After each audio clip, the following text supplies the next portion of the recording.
کوئی مانے یا نہ مانے، ہمارے ارد گرد جو کچھ بھی ہو رہا ہے بہت برا ہو رہا ہے۔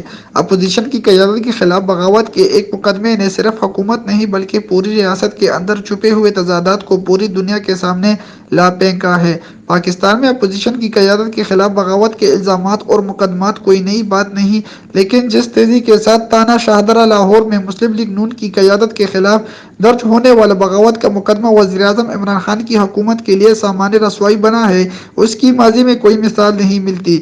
ادھر مقدمہ درج ہوا، ادھر وزیر اعظم صاحب نے مقدمے سے اعلانی لا تعلقی کر دیا۔ چلے مان لیتے ہیں کہ امن و امان صوبائی مسئلہ ہے اور وفاقی حکومت کا براہ راست ایسے مقدمات کے درج ہونے سے کوئی تعلق نہیں، لیکن پنجاب کے آئینی سربراہ گورنر محمد سرور نے تو واضح طور پر کہہ دیا کہ وہ سیاسی لوگوں کے خلاف بغاوت کے مقدمات درج کے حق میں نہیں۔ دوسری طرف لاہور پولیس نے ایک باقاعدہ بیان جاری کر کے کہا کہ ایک عام شہری کی شکایت پر قانون کے مطابق مقدمہ درج کیا گیا ہے، لیکن یہ عام شہری پاکستان تحریک انصاف کا سرگرم کارکن نکلا۔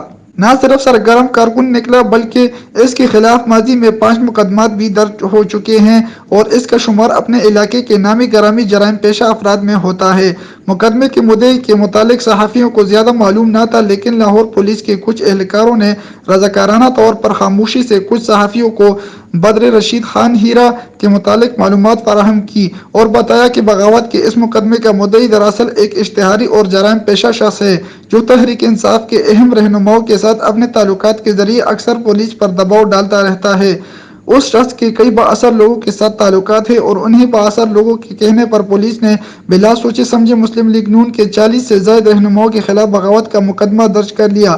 حالانکہ لاہور پولیس کے ایک سینئر افسر نے زبانی طور پر اپنے ساتھیوں کو بتایا تھا کہ لاہور ہائی کورٹ اور اسلام آباد ہائی کورٹ واضح ڈائریکشن دے چکے ہیں کہ تجویزات پاکستان کے دفعہ 124(a) کے تحت بغاوت کا مقدمہ صرف صوبائی یا وفاقی حکومت یا قانون نافذ کرنے والے ادارے کا کوئی اہلکار درج کروا سکتا ہے، لیکن اس معاملے میں تو اپوزیشن کو غدار ثابت کرنے کے لیے ایک ایسے شخص کو خدمات حاصل کی گئی جو کئی دفعہ ناجائز اسلحے کے ذریعے قانون کی دھجیاں بکھیر چکا ہے۔ جلد بازی میں پولیس نے اپنا نہیں پوری حکومت کا باجہ بجا دیا ہے۔ اس مقدمے کا سب سے افسوسناک پہلو یہ ہے کہ ایک جرائم پیشہ شخص کی درخواست پر آزاد کشمیر کے منتخب وزیر اعظم راجہ فاروق حیدر پر پاکستان کے دل لاہور میں بغاوت کا مقدمہ درج کر لیا گیا۔ اس مقدمے کے بعد آزاد کشمیر اور مقبوضہ کشمیر سمیت دنیا بھر میں پھیلے ہوئے کشمیریوں میں غصے اور افسوس کی لہر دوڑ گئی ہے۔ آپ راجہ فاروق حیدر سے سیاسی اختلاف ضرور کریں، لیکن یاد رکھیں کہ وہ آر پار کے کشمیریوں کا واحد منتخب لیڈر ہے۔ بھارتی حکومت نے مقبوضہ کشمیر کی اسمبلی کو 2 سال قبل ختم کر دیا تھا۔ قانون کے مطابق 6 ماہ کے اندر نئے انتخابات ہونا تھے، لیکن یہ انتخابات نہیں ہوئے۔ لہٰذا راجہ فاروق حیدر کی سیاسی اہمیت یہ ہے کہ وہ پورے خطہ جموں کشمیر کے واحد منتخب لیڈر ہیں اور بھارتی ظلم و ستم کے خلاف اپنی بساط سے بڑھ کر آواز اٹھاتے رہتے ہیں۔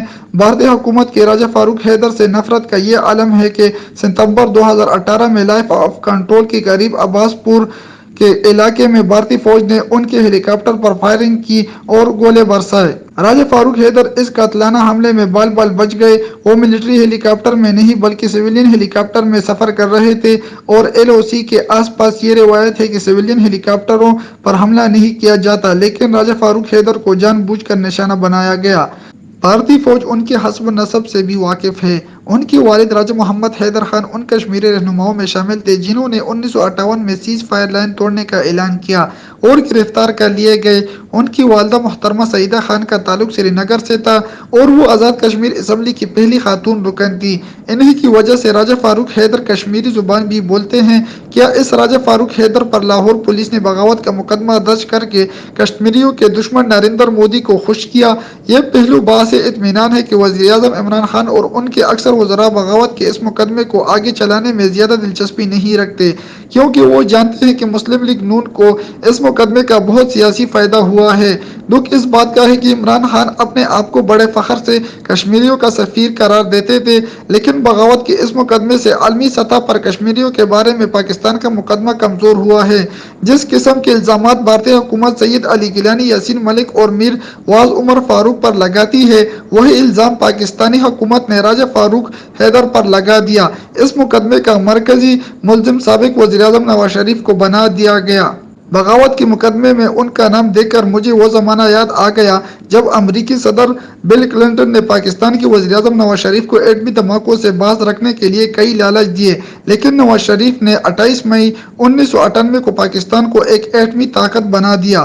نواز شریف پر ان کے دور حکومت میں یہ ناچیز بہت تنقید کرتا رہا، لیکن تاریخ کے ایک طالب علم کی حیثیت سے اس حقیقت پر بہت دکھ ہوتا ہے کہ ایٹمی پروگرام کے بانی وزیر اعظم ذوالفقار علی بھٹو کو ہم نے پھانسی پر لٹکا دیا اور ایٹمی دھماکے کرنے والے وزیر اعظم نواز شریف کو غدار بنا دیا گیا۔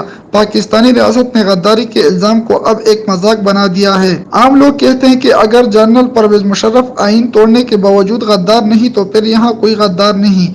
جنرل ایوب خان نے جو الزام فاطمہ جناح پر لگایا تھا وہ الزام نواز شریف اور ان کے ساتھیوں پر لگ گیا ہے، اسی لیے اس مقدمے کے ملزمان ایک دوسرے کو مبارکباد دے رہے ہیں۔